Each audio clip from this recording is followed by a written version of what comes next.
My channel. तो आज हम देखेंगे हमें अपने शॉर्ट नोट में क्या क्या मेंशन करना है। पहला पॉलिटी एंड गवर्नेंस से रिलेटेड है, FCRA से रिलेटेड, जो कि हमने एनालिसिस में भी देखा है और ये PT 365 में भी आ चुका है। जिसने पढ़ लिया होगा, जिसने वीडियो देख लिया होगा या खुद से पढ़ा होगा तो उन्होंने देखा होगा वहाँ पे कि FCRA के बारे में आया हुआ है। अब इसका एम क्या है? Keeping check on foreign influencing Indian electoral politics, journalist, public servant etcetera. मतलब एम क्या है? Keeping check on foreign influencing, ठीक है। तो चेक करना है फॉरेन इन्फ्लुएंसिंग के बारे में कि कोई इंडियन इलेक्टोरल है, पॉलिटिकल है, जर्नलिस्ट है, सब पब्लिक सर्वेंट है, उन पे तो वो तो नहीं फॉरेन इन्वेस्टमेंट ले रहे हैं या उनको तो नहीं फॉरेन फंडिंग हो रही है, ये भी चेक करता है। Those violating provision of FCRA jailed up to term of 5 year. तो जो भी वायलेट कर देते हैं इस प्रोविज़न को, FCRA के प्रोविज़न को, जो ये एक्ट है, ठीक है, उसको, तो वो उनको जेल होती है 5 साल के लिए। फीचर्स क्या क्या है? Cancellation of registration of NGOs, जो भी NGO हैं उनके रजिस्ट्रेशन को कैंसिल कर दिया जाता है, ठीक है। If home ministry believe organisation is political not neutral, क्योंकि देखो ये माना जाता है कि जो NGOs होंगी वो न्यूट्रल बेसिस पे काम करेंगी। तो अगर पाया जाता है कि वो न्यूट्रल नहीं है, वो पॉलिटिकल एजेंडा लेके काम कर रही हैं, मोस्टली वो उनका जो इंक्लाइंड है वो टुवर्ड्स पॉलिटिकल जो भी एजेंडा है उसके तरफ इंक्लाइंड है, पॉलिटिकली इन्फ्लुएंस्ड है, तो उनका रजिस्ट्रेशन क्या कर दिया जाता है? कैंसिल कर दिया जाता है। रजिस्ट्रेशन सर्टिफिकेट जो ग्रांट होती है NGO को, वो 2010 एक्ट के तहत ग्रांट होती है और 5 साल की उसकी वैलिडिटी होती है। Separate account need to be maintain by organisation to deposit foreign contribution, ठीक है। तो इसमें क्या होता है कि एक सेपरेट अकाउंट बनाया जाता है, need to be maintain by organisation to deposit foreign contribution, जिससे वहाँ पे ये देखा जाए कि फॉरेन कंट्रीब्यूशन को ध्यान में देते हुए उसमें वहाँ पे फॉरेन डिपॉजिट्स जो भी हैं वो किए जाते हैं। Not other fund except for foreign contribution receive, कोई अदर फंड उसमें नहीं रिसीव होगा, सिर्फ और सिर्फ फॉरेन कंट्रीब्यूशंस होंगे उस पर, फॉरेन जो भी चीज़ें हैं डिपॉजिट्स वही रहेंगी।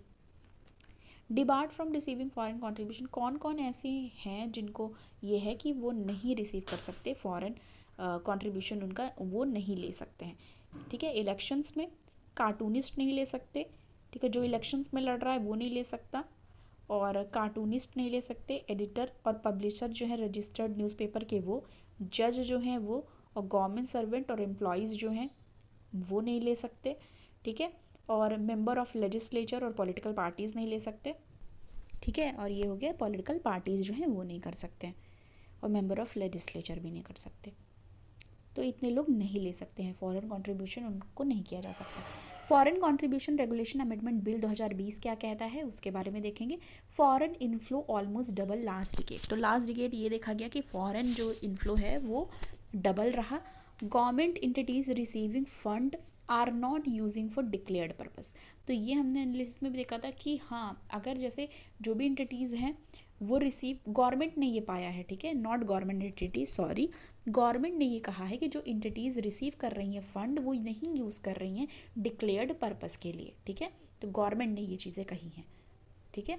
तो जो भी इंटिटीज़ जैसे ले रही हैं, फॉरेन फंडिंग करा रही हैं, वो उस चीज़ के लिए नहीं यूज़ कर रही हैं, फॉरेन इनफ्लो जो है उसकी बात यहाँ पे की जा रही है। इन FCRA 2020 only 20% foreign fund can be use for administrative purpose, 20% जो भी फॉरेन फंड है यूज़ किया जाता है 2020 में एडमिनिस्ट्रेटिव पर्पस के लिए, ठीक है, यूज़ किया जा रहा है।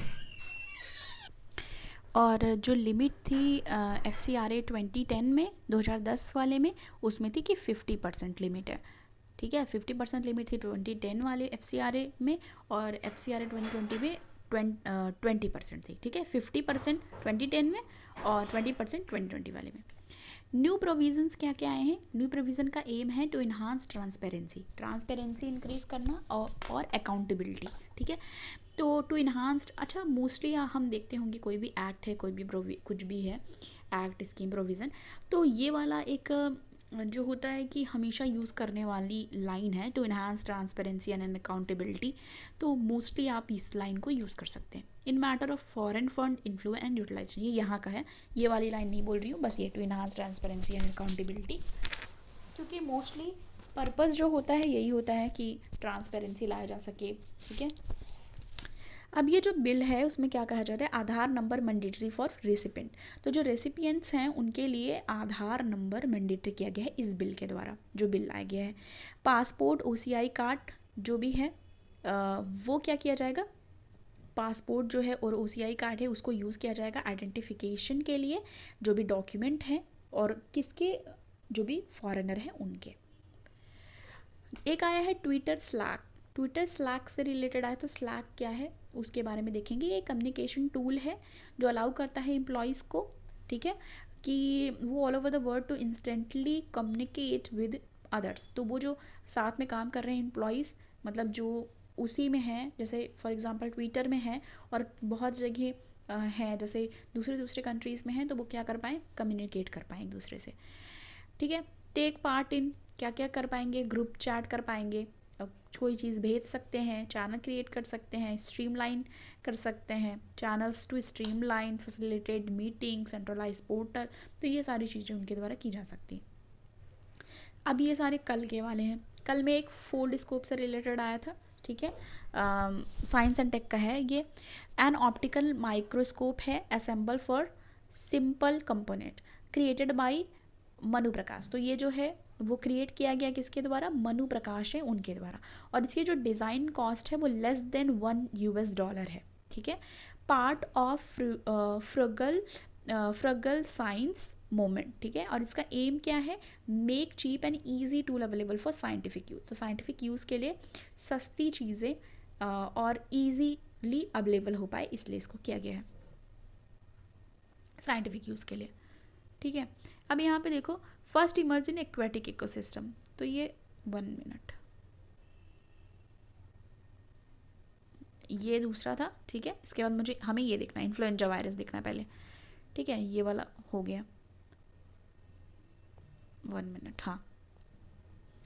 इन्फ्लुएंजा वायरस से रिलेटेड देखेंगे तो यहाँ पे एक टर्म आया है आर्टिकुला वायरली, ठीक है, आर्टिकुला वायरली। तो ये एक टर्म आया हुआ है, और हमेशा हम देखते हैं कि साइंस के कुछ टर्म ऐसे कॉम्प्लिकेटेड ही होते हैं प्रोनाउंस करने के लिए। तो यहाँ पे एक आया हुआ है, ठीक है, आर्टिकुला वायरली। तो ये क्या है, इंक्लूड इन्फ्लुएंजा वायरस, ये इंक्लूड करता है इन्फ्लुएंजा वायरस को। और ये फर्स्ट इमर्ज हुआ था कहाँ पे, first emerge in aquatic ecosystem में। अब यहाँ मैंने स्टार इसलिए बनाया है, fish must be have earliest host of the influenza virus, कि फिस्ट जो है वो फर्स्ट होस्ट है अर्लीस्ट इन्फ्लुएंजा वायरस का, इसलिए fish might be first host of influenza virus, influenza virus वही जो भी है।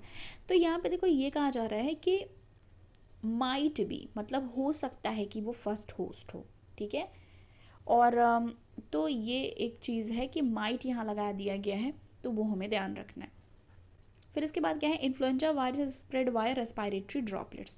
तो रेस्पायरेटरी ड्रॉपलेट्स जो होती हैं उसके द्वारा इन्फ्लुएंजा वायरस जो होता है वो स्प्रेड होता है in case of mammals, faces among birds.